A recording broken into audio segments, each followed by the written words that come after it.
wabarakatuh. Saya Nisa Karininen, PM 18160511057. Saya adalah mahasiswi dari jurusan Ilmu Administrasi Bisnis Universitas Lampung. Pada video ini saya akan membahas tentang komersialisasi teknologi.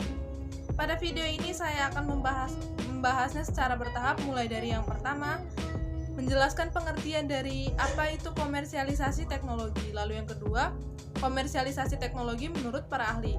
Lalu yang ketiga, saya akan menjelaskan tahapan-tahapan pada proses komersialisasi teknologi. Yang keempat, saya akan memberikan contoh perusahaan sukses di dalam komersialisasi teknologi. Lalu yang terakhir, sudut pandang saya terhadap komersialisasi teknologi itu sendiri. Pengertian dari komersialisasi teknologi adalah serangkaian dari upaya dan pengembangan di dalam pemasaran suatu produk atau proses dan penerapan proses dalam kegiatan produksi produk. Proses dari komersialisasi teknologi sendiri sangatlah kompleks, yang dimana membutuhkan dukungan dari beberapa aspek seperti kebijakan ekonomi, investasi, sumber daya manusia, lingkungan pasar, dan sebagainya. Saya telah mendapatkan beberapa pandangan para ahli terhadap komersialisasi teknologi itu sendiri. Saya akan membacakannya. Yang pertama dari Merriam-Webster. Teknologi merupakan sebuah penerapan akan ilmu pengetahuan yang disebut juga sebuah aplikasi manusia. Menurut Redbain, ia melihat aspek teknologi dari segi peralatan. Teknologi meliputi beberapa hal seperti alat, keterampilan, perangkat komunikasi, transportasi, pakaian, perumahan, senjata, perlengkapan mesin, dan lain sebagainya yang dapat diproduksi oleh manusia. Lalu yang terakhir, menurut Sudarsono. Sudarsono sendiri melihat teknologi dari segi peralatan. Teknologi meliputi berbagai hal seperti alat, keterampilan perangkat, komunikasi transportasi, pakaian, perumahan, senjata, perlengkapan, mesin, dan lain sebagainya yang dapat diproduksi oleh manusia. Tahapan-tahapan pada proses komersialisasi teknologi. Yang pertama itu adalah investasi atau ide. Lalu yang kedua, aplikasi paten. Yang ketiga, pengembangan paten. Yang keempat, produksi produk. Lalu yang kelima, pemasaran produk. Proses yang pertama yaitu invensi atau ide. Adalah usaha seseorang untuk menciptakan sesuatu hal yang baru, yang dimana hal tersebut bersifat positif dan dapat menjadi solusi untuk memecahkan masalah orang-orang. Lalu tahapan yang kedua yaitu aplikasi paten. Ide dapat menjadi ladang rezeki bagi penemunya apabila ide tersebut dipasarkan secara luas. Oleh karena itu, penting untuk mendapatkan hak patennya. Sudah pasti hak paten tersebut sudah diakui secara legal bahwa penemunya adalah pemiliknya, dan juga sudah diberi izin untuk dapat bisa dikomersialisasikan secara luas. Ide tersebut legal untuk dikembangkan serta terhindar dari ancaman orang-orang yang tidak bertanggung jawab. Pada tahapan yang ketiga, pengembangan paten. Setelah invensi atau ide mendapatkan paten, maka ide tersebut bisa dikembangkan lagi agar semakin sempurna sebelum memasuki tahap produksi. Ide tersebut masih akan melalui penelitian lagi untuk uji coba apakah ide ini benar bisa digunakan dan memberikan manfaat. Setelah segala proses di tahap pengembangan lulus, maka sudah bisa memasuki tahap yang selanjutnya. Lalu pada tahapan yang keempat yaitu produksi produk. Apabila produk tersebut sudah lulus pada tahap sebelumnya yaitu pengembangan paten, maka produk bisa diproduksi secara besar-besaran, namun tetap dengan perhitungan untuk menyesuaikan dengan pangsa pasarnya sendiri. Dan pada tahapan yang terakhir yaitu pemasaran produk. Apabila produk sudah lulus pada tahapan sebelumnya yaitu pengembangan paten, maka produk sudah bisa dipasarkan secara luas. Namun, tetap dilakukan penelitian dan uji coba kembali agar memastikan bahwa produk tersebut tetap aman dan kualitasnya masih terjaga, serta selalu melakukan pengembangan kembali.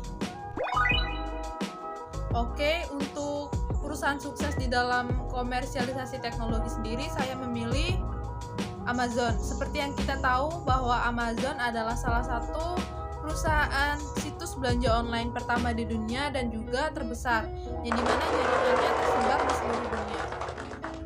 Amazon sendiri didirikan pada tahun 1994 oleh Jeff Bezos di Washington, Amerika Serikat. Pada awalnya bernama Alibaba, namun setelah dipikir ternyata nama tersebut tidaklah bernilai jual, makanya diganti oleh Amazon.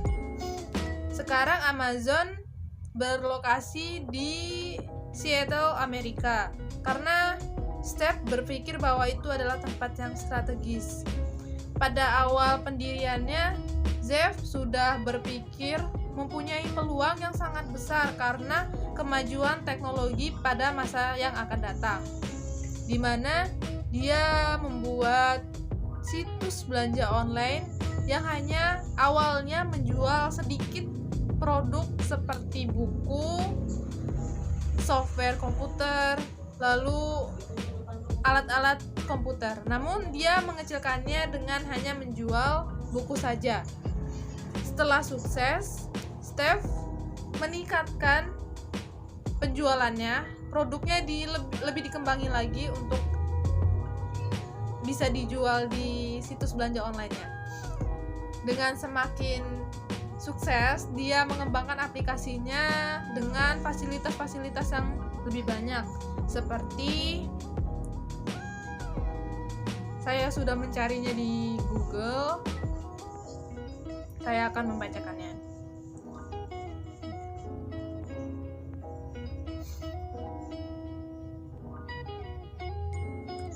Bermacam produk Amazon tersedia di situs webnya, termasuk beberapa media seperti buku, DVD, CD, musik, kaset video, dan perangkat lunak seperti yang sebelumnya saya jelaskan.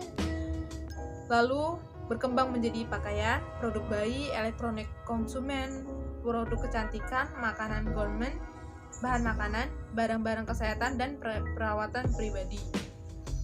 Amazon memiliki situs web retail terpisah untuk beberapa negara dan juga menawarkan pengiriman internasional beberapa produknya ke negara lain. Amazon memiliki sejumlah produk dan layanan yang tersedia, termasuk Amazon Fresh, Amazon Prime, Amazon Web Service, Alexa, App Store, Amazon Drive, Echo, Kindle, Fire Tablet, Fire TV, Video, Kindle Store, Musik Unlimited, Amazon Digital Game Store, Amazon Studios, Amazon Wireless. Itu beberapa fasilitas yang dimiliki oleh Amazon sekarang. Dalam komersialisasi teknologi dapat kita pikirkan bahwa Steve pada awalnya sudah mempunyai ide untuk menciptakan suatu hal yang baru karena dia melihat kemajuan teknologi yang nantinya akan semakin berkembang. Lalu dia membuat perusahaan pertamanya di Washington DC untuk menjual beberapa produk. Pada awalnya memang hanya menjual sedikit produk lalu berkembang. Dan Steve sendiri sudah melakukan beberapa uji coba dan penelitian hingga sekarang aplikasinya bisa semakin besar. Lalu yang terakhir, komersialisasi teknologi menurut sudut pandang saya sendiri. Dari yang saya tangkap dari komersialisasi teknologi sendiri adalah sebagai cara untuk mengembangkan ide yang telah kita buat agar menjadi produk, dan produk tersebut benar-benar sudah bernilai jual, mempunyai manfaat, dan sudah mendapat izin edar. Selalu selanjutnya bisa kita pasarkan secara luas. Dan dengan komersialisasi teknologi sendiri itu kita bisa melakukan pengembangan lebih baik lagi dengan melakukan uji coba, penelitian, dan sebagainya untuk tetap menjaga kualitasnya serta mengembangkan produk tersebut agar lebih baik lagi. Oke, saya rasa cukup sekian video pembahasan tentang komersialisasi teknologi. Saya minta maaf apabila video ini dirasa kurang sempurna karena saya sendiri masih dalam tahap belajar. Dan untuk kalian yang telah menonton video ini, saya ucapkan terima kasih. Wassalamualaikum warahmatullahi wabarakatuh.